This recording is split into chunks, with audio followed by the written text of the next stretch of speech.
About process addictions, but I'm going to talk a little bit about alcoholism. The disease, it was classified by the American Medical Association in 1952 that alcoholism was a disease. And that was after much scientific research. And there's some joiners. Good morning. So alcoholism has been established years ago and it was declared a disease. And then again in 1956, they declared it again a disease. And in 1991, they did a dual classification of alcoholism and drug addiction. So that gives you a little background about alcoholism being classified as a disease. And today they don't call it alcoholism, they call it substance abuse disorder. For whatever reason, they do that. So, the longer we stay in the field, things change, but then they turn around and come back. So we never know. There's Miss Sarah. Good morning, Sarah. So we're going to talk mainly about process addictions, and they really didn't. When I went to treatment in LA in '85 is when I started hearing about addictions. Of course, about process addictions. Everything starts on the East and West Coast, primarily West Coast, moves toward the center. Texas is the last to get the info. And so that's the first time I had heard about process addictions, certain addictions being called process addictions. And also, it's the first time I'd heard the word codependency. And everyone was coing someone, a co-alcoholic, a co-sex addict, a co-this, a co-that. So I got quite an education while I was out there. But actually, I think process addictions really, people started talking about them probably late 70s, early 80s. I know the Meadows is one of the primary in Sarah, Tucson, two treatment centers that were primarily in the forefront of introducing process addictions to all of us. And I'm grateful for the work that they've done and passed on to the rest of us in Pim Melody's books. Has helped promote and educate and talk about primarily love and sex addiction. So what addiction is of any form, it hijacks the brain. It takes over the brain. And it's almost like, here I am, look what I'm doing. And it changes the structure and it changes the function of the brain. And once an addict, always an addict. I do not think we can go back to being a non-addict. I think we can absolutely, I know people can fully recover from any addiction. And I had this conversation with someone not long ago where I was speaking, and, their belief is that you get over it and never have to look at it again, which people in recovery, that's pretty much true, but we got to be careful because, it's like any other disease. I was reading the other day, just last night, about a famous skater that had not cancer one time, but 4 times. And this happens a lot. Cancer repeats itself. Diabetes, every chronic illness has a relapse component, and it has a component for getting, out of recovery. And that's the same, I believe, for addiction. And that's why I believe that we need to do something every day toward our addiction. We're blessed with, blessed or cursed, those of us that have any form of substance addiction. we get the double whammy. We get the, it's definitely has a physical component. And then it affects that mental and emotional side. Now, process addictions, and I'll talk about eating disorders in a minute, or food addiction. Well, there's Kimberly June. Good morning. But there is, most are, diseases are single-fold, but addictions have two sides. That's the mental and emotional side and the physical side. And so process addictions are, it very much changes the brain like like alcohol and drugs do. And so, I've simplified things. I'm not going to give you all of the, the jargon of a psychiatrist, because I'm not one, and I don't play like I am, and I'm not a psychologist, and Sarah's laughing. I'm just going to give you in Tennie language, okay? This is Tennie language. In that, every addiction that I have ever had myself or treated, it starts with a feeling. And it doesn't always have to be, woe is me. It doesn't always have to be bad feelings. Majority of the time it is. Majority of the time it is, bless my heart, what's happening. We feel bad. We feel bad. And now, if we have a brain of an addict, and we have tapped into any form of a substance, the brain remembers that sense of ease and comfort that it gets from certain behaviors and certain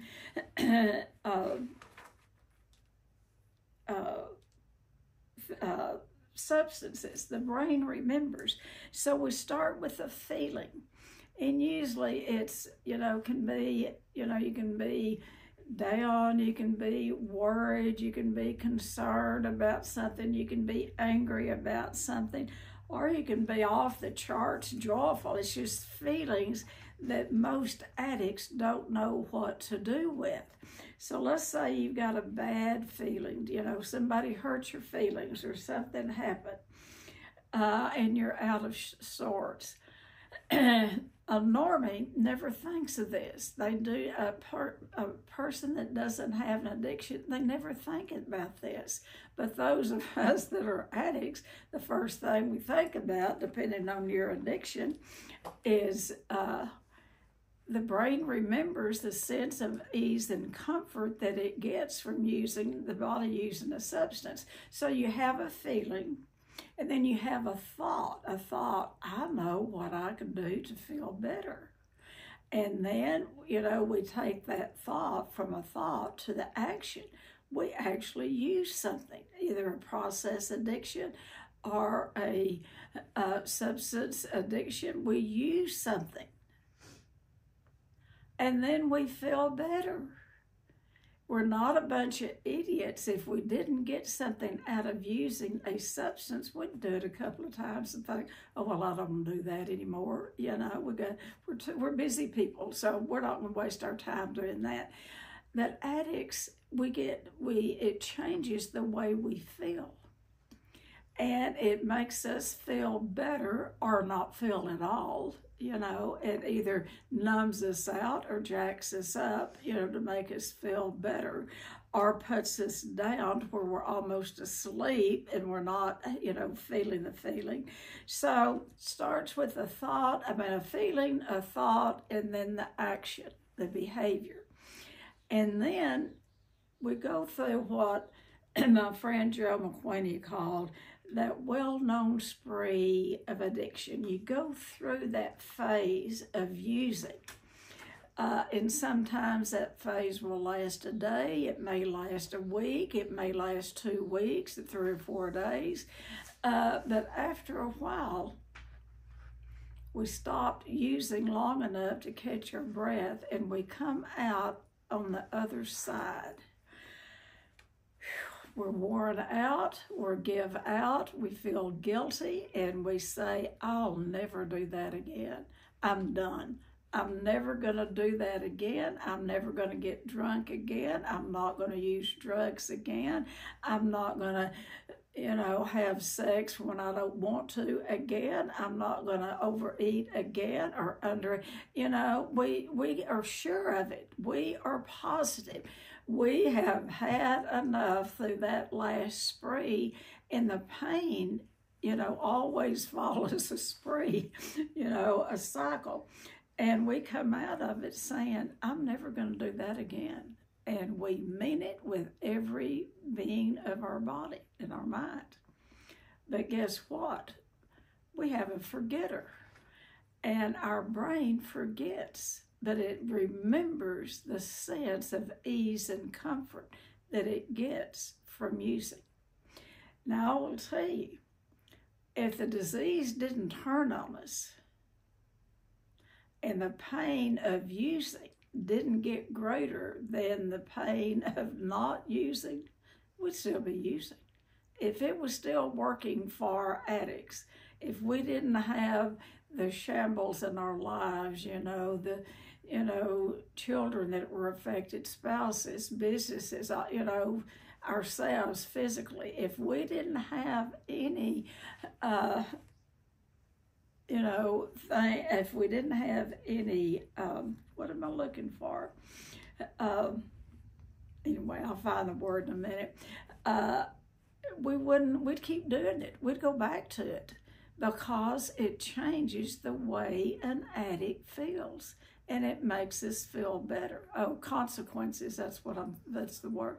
If we didn't have any consequence, we keep doing it, most of us, because it's the consequence, it's the pain of not only our own pain of the addiction, but then when we can come out of it long enough to look around at the bodies that's laying around us, innocent children that have been involved and abused in some form, mentally, physically, spiritually, through our addictions. Jobs, employers have been hurt, so when we can come out of it and look at what our addiction has done and begin to suffer those consequences thereof, then we get to weighing the consequences are more than the pain of the recovery. And I will tell you, recovery is not for the faint of heart. It takes work. It is not always easy. And when you give up one thing, this is why we're going to talk, and I'm going to get right into it, and to process addictions. This happens so much with alcoholics, drug addicts. We see it all of the time. And we see it with people with eating disorders. What they do is switch addictions. But by gosh, they're sober. They're not drinking. They're not using drugs. And that's a good thing. I mean, that's a wonderful thing to be clean and sober from a substance. But then we've seen them over and over, and I've done it myself, switch addictions and get into a process addiction. There's a lot of people, and it's a tool. I've had it in 1972, and it nearly killed me, and it's called bariatric surgery, and there's a high rate of alcoholism among those who have had the bariatric surgery. And it's about 35%, which that's a high rate of people that have gone from overeating to having, different types of surgery where they couldn't eat as much, but they can drink, and it does not take as much alcohol. The metabolism has changed so much. So we see a lot of, 35% have gone to alcoholism. So I'm going to give you a list of the process addictions. And I want to give you some good news is we can recover from them. So I want to give you a list, and the folks that I'm looking at, y'all know what they are. Some of you have practiced them. Some of you know them better than I do because you've, sort of explored them, used them, and I've used my share of process addictions. So really the number one process addiction is gambling.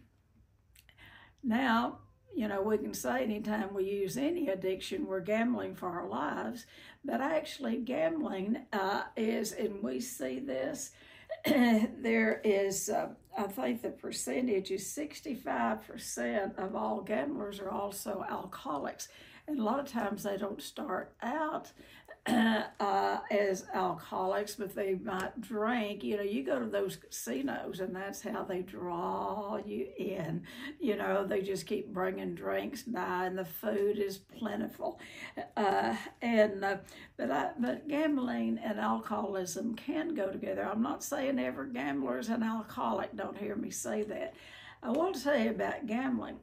There's a high rate of compulsive overeaters, particularly compulsive overeating women, obese women, that go to casinos and sit for hours, I'm talking hours, folks, and play those one-armed bandits. And the reason is they feed them. And I'll tell you, when you become a regular at a casino, I don't know about that, but I was married to a recovering gambler. He wasn't recovering for many years, but by the grace of God and a mad, angry wife and treatment, he did become, and got into recovery from gambling. But it's like any addiction, we have to up the ante, and once you get started, then they give you free rooms, they offer you free food. I mean, casinos are there, they're not giving you anything, I hate to tell you. They want you to come and bring money and lose the money, and if you ever stop losing, if you ever stop losing and you just start winning all the time, they might kind of book your room just so you can draw other gamblers. But anyway, gambling's big business, huge business. And gambling is the number one process addiction. And then in today's time, internet addiction. I won't go into all of it, but it is, that's where you can find most anything you want on the internet. And people get addicted. It fires that pleasure part of the brain. And a lot of really, really lonely people can hide out and never have to have any social interaction with anyone except on that internet. And then sex addiction. Sex addiction is, and we've treated our share of sex addicts. It is absolutely an addiction. It is not anything that people ask for. It's not that they're bad, awful, and wrong. And, when you hear sex addiction, it kind of curls people's toes or, when they hear that. But sex addiction, it can happen in women as well as men. And it does fire that pleasure part of the brain. It's a very difficult disease to treat, but it is so possible to recover. So possible to recover. Sex addiction, now it's not 100% this, but majority of the sex addicts that I have treated, had the privilege of helping, were sexually abused as children. And they're just sort of carrying through their adult life where, abnormal becomes normal. And there is nothing any more sexual than a child. They have sexual feelings. They just don't start acting those sexual feelings out at a very early age. Now, a lot of them will through masturbation. But when they've been sexually abused, it does fire that in their brain. And many of your sex and I'm not talking about sex offenders, I'm talking about sex addiction. Sex offenders is a whole other category, but sex addiction is where you never get enough. And that's what it is with any process addiction. But the good news is there is recovery, and there's some really good treatment centers out now that are treating sex addiction. There are some treatment centers who say they treat sex addiction that don't. Do your homework. Go where it's treated as a primary, not a secondary addiction. All right, for exercise addiction. Now, exercise addiction can be coupled with eating disorders, but not always. So, this exercise addiction, I mean, you talk about firing the brain. It can. When we first opened, one of my very, very first clients taught me about exercise addiction. And, we were small. We had, anyway, we didn't have the structure in place at night and all of them, anyway, that we do now. So this person was here, and he kept losing weight. And we would had him on a meal plan, and he ate everything we put before him. We had to up the calories. The dietitian did, because he was just eating us out of house and home. And we could not figure out what the deal was. They would just say, well, I have a high metabolism. Yeah. What he was doing is he was sneaking out of the dorm at night and running up to 20 miles a night. Can you imagine 20 miles? Back and forth to Abilene, down to Tuscola, back around. 20 miles a night, sleeping very little. No wonder he lost weight. We do not recommend that as a weight loss program, but it certainly worked for him. And when we put him on supervision 24-hour, that's when his pain come up. We couldn't figure out why he was there. He was just, seemed happy-go-lucky, and, he would just eat and be very cordial and all. And we stopped when we put him on restrictions and had someone with him 24/7. That's when his childhood issues came up and the pain came up. If you want to know whether you have any past issues, just stop the addiction. Just stop. And it's going to create an opening for all of those feelings to come up. And it may not all be in childhood. Majority of it is. And I, say this all the time, that it just takes a day in the life of a child is so much different than a day in the life of a child, of an adult. It only takes one incident, and I hear people discounting their abuse so much as, well, it just happened one time.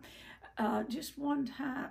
One time in a brain of a child is enough to affect them the rest of their life until they find help. So don't ever discount your abuse as a child in any way. Okay, so exercise addiction. Eating addiction. Now, eating addiction is included in process addiction. And I've been kind of against this. The more research, and I'm understanding more of why they call it a process addiction, because I call it a substance addiction, and it can be both. And what that is, the substance, people can, and I've seen them and I've had it myself, where we get addicted to sugar and high carbs, salt, sweet, crispy, that. And I say this all the time, I have never heard or have I ever treated anyone addicted to broccoli or green beans. Those are not the foods that we go to, but food addicts go to, sugar usually is the number one addictive food. So when they say it's just a process addiction, I don't buy that. It can be both. People do get, especially your anorexics, especially your bulimics, get addicted to the process. Being a recovering bulimic myself, you get addicted to going through the ritual of gaining your whatever you're going to use, whatever you're going to eat. I mean, it is such a ritual, and that is what you get addicted to. That's the process. And so I'm saying with eating disorders, it can be both. You can have that brain can be addicted to sugar. We have gotten anorexics, severe anorexics in here. And they'll bring in, I had one woman brought in a bag of hard candy that big, hard candy. Well, that was all she ate. She would buy it in bulk and then suck on a piece of candy.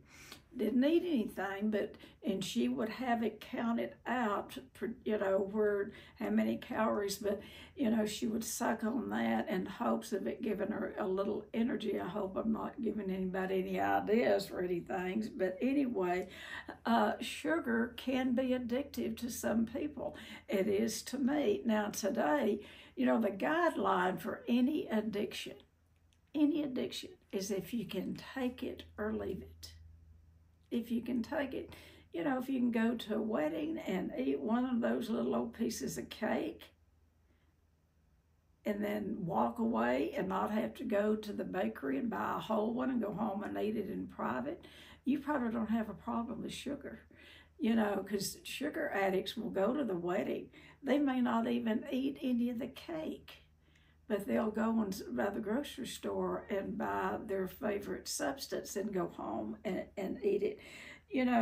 Eating disorders, a lot of process addictions, but I think particularly eating disorders can be a very secretive, all process addictions, but particularly eating disorders can be a very secretive disease.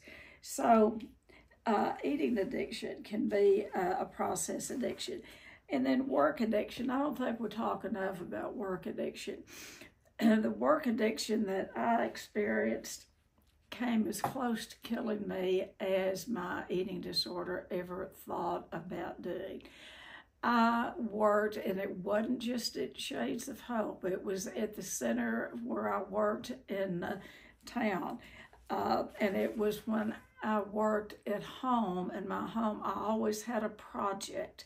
I slept very little. Now I know today, in working on the abuse from my childhood, I know that was my self-protection, is not sleeping at night. And that became, what becomes a habit. So I would sleep maybe 4 hours a night. 5 was a long night of sleep for me. And I can still get into some of that occasionally, not as much. So I worked, and I worked in my home. I was a perfectionist in the cleaning my house and raising kids. I mean, the yard, everything. And then I transferred that to the treatment center where I worked in town. They did not require me to work 10 or 12 or 14 hours a day, nor did they pay me for doing that. It's like I had to do it, and I couldn't leave till I got everything done. Then I transferred it out here, and I almost worked myself to death. And I think I've told you all this. I've told you just about everything I know. But I had met a woman. She was a former nun, Diane Fassel. I had met her at a conference, and she wrote a book, Working Ourselves to Death. But she would go into businesses, particularly treatment centers, and she would go in and stay a couple of days and do an assessment of your facility. She would, with the permission, she would interview every staff person from the yard man up, every staff person. And she would gather information, and then the idea was she'd gather all the information, and she wanted to meet with the entire staff, not just me. I mean, I was paying the bill, but she wanted to meet with the entire staff to do the exit interview. And in essence, what they did was an intervention on me. She said everyone that she talked with, every employee, talked about how I overworked and I was tired, and I would get irritable, restless, and discontented, and I would bring it into the workplace. Every one of them. And it wasn't long after that that I went to my first treatment for codependency. But I'm grateful for that, to realize I was the problem. It didn't mean that we didn't have other problems. And what I would do is, it was so important for me for things to be done a certain way, whether it was folding towels to go into the friggin' drawer in the kitchen, or the baseboards around, whatever, it had to be done by perfection. And if they didn't do it, I'd get out on my hands and knees and do it myself. Or I would assign them a job, the staff or the therapist, and then I'd take it back away from them and do it myself, because they wouldn't do it quick enough, fast enough, good enough to please me. That is extreme codependency and work addiction. So I don't think we talk about work addiction enough. And what happened with me on work addiction is I got so tired. What it did, it triggered my suicide ideation. And I think I didn't put that down here, but suicide ideation can become like an addiction. You know, I had several serious attempts at suicide, but I got addicted to the thought of suicide. Well, I can make it through today because after all, I'm going to kill myself tomorrow. I started that in early childhood. I believe, you know, in some strange way, I think God gives us tools, and that was a tool that, you know, I thought I can make it through tonight at age 8 because I'm going to kill myself tomorrow. And then I wouldn't kill myself the next day because I got to thinking what they were going to have at school, in the school cafeteria that day. So my eating disorder played a part in keeping me alive. So work addiction can be a big one. And then I want to go to meddling here, shopping and spending addiction. I had not, before I went to treatment for my eating disorder, my main overspending would be on my children. I spent very little, bless my heart, on myself. But I came home, and it's the first time that I have been abstinent, truly squeaky clean, abstinent off of anything that might look like it could be addictive to go in my mouth.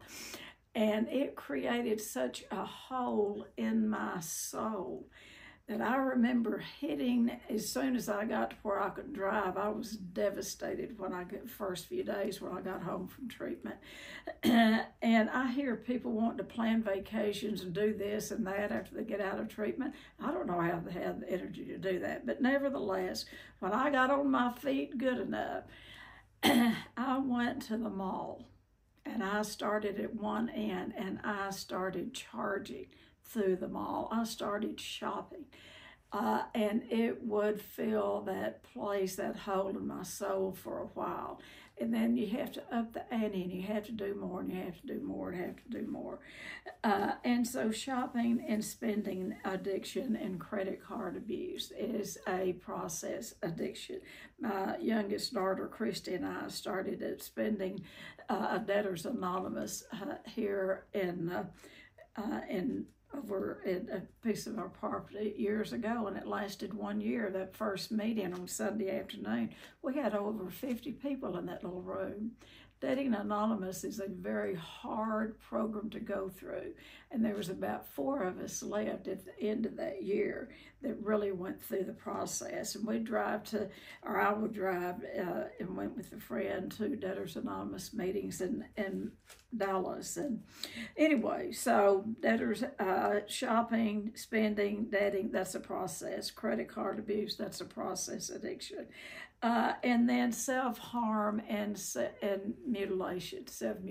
Sometimes this can be linked with sex abuse, many of your self-mutilators, your self-harmers have been abused.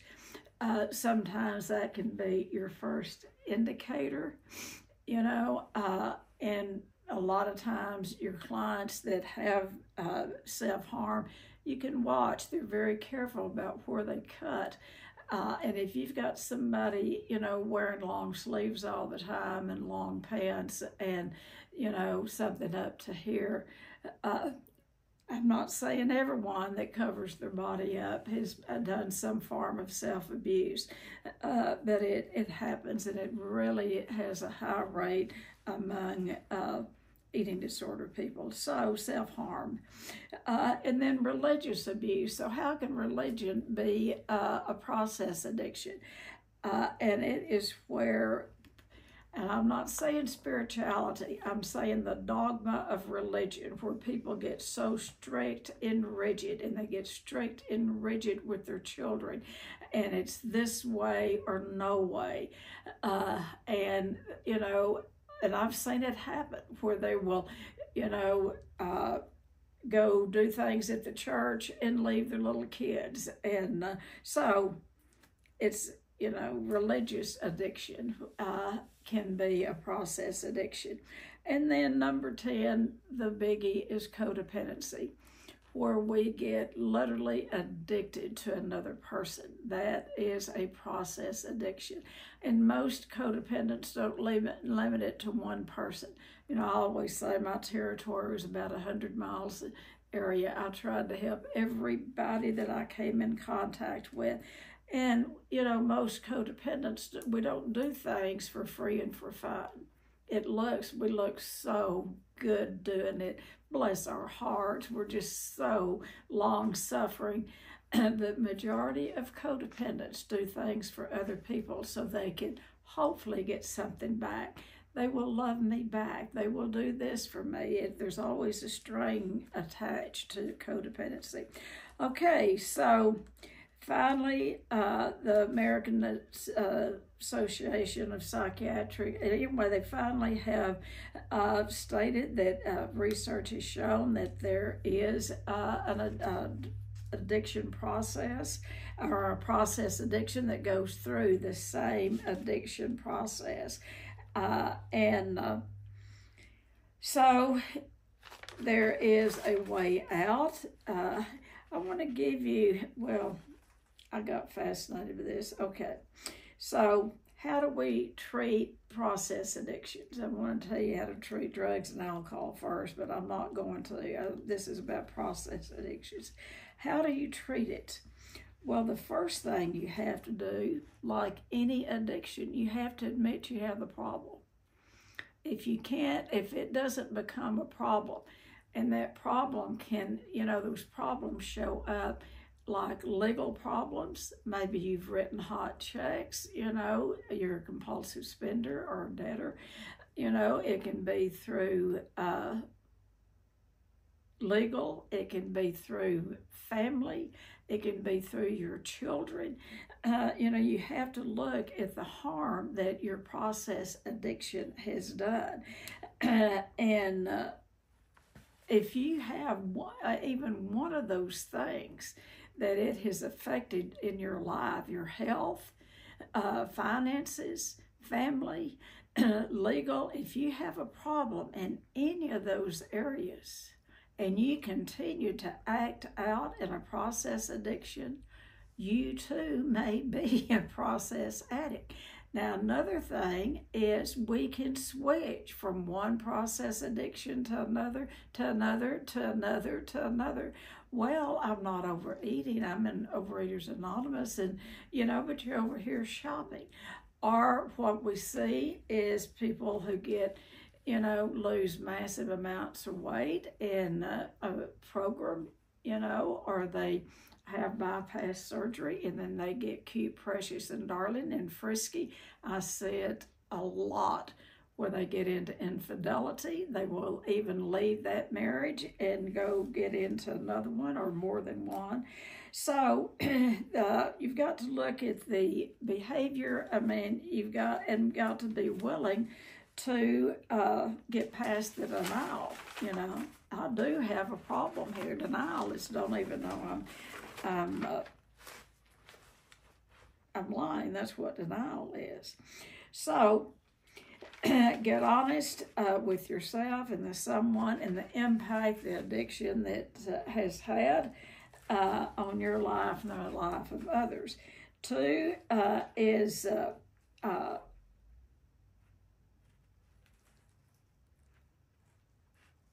what did I put down here? I wrote this early this morning. So one of the things you can see is when your life has boiled down to pretty much addictive behavior, if that's pretty much all your life is about, is some form of addictive behavior, you might want to look at having a process addiction. Number three is realize change is possible. A lot of times when we get knee deep in a process addiction, and see people do, family members would hardly ever think about doing an intervention on someone with a process addiction until it gets very, very, very bad. I treated a woman up in another state for a 4-day, and she was addicted to those little games, those little, things like this where you build cities, and to the point she had knots on her arms. That's a physical problem. She had arthritis so bad she couldn't drive. She had coupleship. Her husband had moved out of the bedroom. She was almost lost her job as a professor. You go down the list. Process addictions are real, and we can lose everything with a process addiction as well as we can with substance abuse. So realize change is possible. There is hope, and it does take treatment. Sometimes it takes inpatient treatment. Sometimes it takes, outpatient weekly program. It takes what it takes. A 12-step program. Luckily, there's 12-step meetings anymore for just about any problem, any process addiction you might have. Number four, which I've already mentioned, make a decision to seek help and then take the action. Action for change. Realize it's going to be a long journey. If you've been practicing any form of process addiction for very long, becomes a working part of the mind and body, and you've got to be willing to see that recovery. It took you a long time to get there. Can take you a long journey, have a long journey and recovery. And then number six, be aware of relapse. It takes less time to get into relapse with a process addiction than it does with substance abuse. Most of the time, you don't have to go buy it. You don't have to go search it out. So it is about getting honest, being willing to get help. And so what kind of help do you need? What kind of help is best? What type of therapy is best for process addiction, treatment for process addiction? I think CBT, cognitive behavioral, is one of the best. I mean, that goes a lot. I mean, it is good. I believe in, first thing you have to do is you have to detox from what you're doing. You've got to stop. And there are professionals who deny that people go through detox with a process addiction. When they say that, they haven't worked with a lot of people with process addictions. When they say that they don't go through withdrawal, yes, they do. Yes, they do. And sometimes it's harder than it is with drugs and alcohol because they're prepared. They know, because when they you know, have been in addiction, substance abuse for a long time. They've detoxed more than one time. They know what they're up against. With process addictions, people and professionals a lot of times deny that there is a detox period. There is, and it takes what it takes. So for treatment, CBT is good, EMDR is good. The combination that I like with EMDR is to do the type of work that we do here first, and that's that inner child work, that's anger and shame reduction work. Take them back to their childhood, see, and not everyone, nearly everyone, I've never worked with anyone, I'm going to say, well, not everyone has had some form of abuse as a child. It just takes one day, and it doesn't all come from parents or grandparents. It can be people, leaders of the church. It can be coaches. It can be school teachers. It can be bullies at school. There's an array of people that abuse children. So it's not just parents. So we've had people come through that have never been abused by parents, but they have been abused by someone on that schoolyard or in the hall, or, you know, have been raped in school. I mean, there's enough abuse out there to go around. You get my drift here. And so we take them back to those early years and look at what happened in their childhood and do the work, the shame and anger reduction work with them around whatever happened in their childhood. Keep in mind, just takes one time in a day in the life of a child. We get people in here that are severe addicts, but they deny that anything has happened to them in childhood. We'll get them in an intensive, and they'll get to telling their story and get real honest. And maybe they've been beat up in the halls or in the bathroom by mean girls at school. You know, people don't take that serious enough. Now, some kids can let it go, roll off of their back and go on down the road. But some that are sensitive, that will stick in that sensitive heart, and they will carry it the rest of their lives and start using some form of a substance over it. So, do shame and anger reduction work. Psychodrama work is really good. And then I like to recommend following that up with EMDR. I'm a big believer in EMDR. I like people to do other forms of therapy first, to get to look at your history, do your history, and then do EMDR. And then EMDR is good to what I say is, you know, if you get home, you've got an issue to come up, but find a therapist first that does EMDR, and go to them and do some sessions. And then if you don't get some relief, come back here, do an intensive, but keep pulling off those layers. Some people have had severe abuse. And one time in treatment's not going to do the cure. You got to keep treating and peeling off those layers and those layers and those layers, and don't substitute the work for picking up another process addiction. People will do that. You know, they can get clean and sober in one area with the food. I'll tell you what we see a high rate of. Is, I don't know if I mentioned it or just thought about mentioning it, people coming in and losing massive amounts of weight, whether on a meal plan and exercise or through having surgery. You know, they'll get cute, precious, and darling. They'll get to feeling frisky. And then I have seen them start looking outside their marriage, going to nightclubs where they've never even walked in a nightclub. And maybe they feel like they've missed something in their early years and they're trying to make up for it. I've seen it happen, folks. And, you know, then they'll get into different, you know, maybe not the sex addiction, but boy, that love addiction can kick in. And sometimes it's followed by the sex. And then, you know, you get my point. It's anything to fill up that hole in the soul. Okay, so good therapy is good. we believe in it or we wouldn't do it.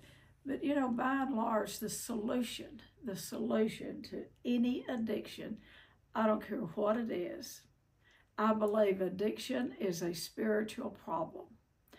And what I believe is that we have substituted the addiction for the God of our understanding. We have put that addiction up so high that we begin to almost worship it. And, we handle it with kid gloves, and we don't want anybody bothering our addiction. It's our addiction. I believe that we have made, whether it's a process addiction or substance abuse, I believe we make it the God of our understanding.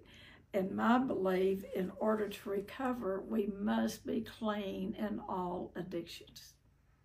That we must get sober. Sobriety is being sober in all addictions. A dabbler is someone that dabbles in a lot of different substances, particularly process addictions. And then they'll say, well, I don't do that, but every 3 or 4 months. Well, I don't do that, but every 3 or 4 months. Well, we'll stop doing and focus on one and then see if you have a problem, because you can divide up process addictions and just do a few every month, but you're doing a bunch of them a lot. So by and large, the solution is spiritual. And I don't believe anything or anyone can fill up that hole in our soul except having a spiritual experience or spiritual awakening, and finding the God of our understanding. Whatever you call the God of your understanding, I choose to call the God of my understanding Jesus Christ. I believe in the Trinity. People believe different ways. I believe that there's a very just God, and I believe that I won't get into preaching, but I do believe that God has open arms and an open heart. I don't think he's going to look at denominations, and I think some of the denominations that say if you don't believe this way, you're not going to heaven, I believe they're going to be very disappointed. They're going to see a lot of different people up there. So anyway, I just had to leave, I guess, on a little critical note. I don't know. I didn't mean to do that. But God can and will heal any area of our life that we're willing to surrender to him. So that's what I have. I've got some people here that have recovered from a lot of different forms of process addictions. Who would like to share? We've got some time.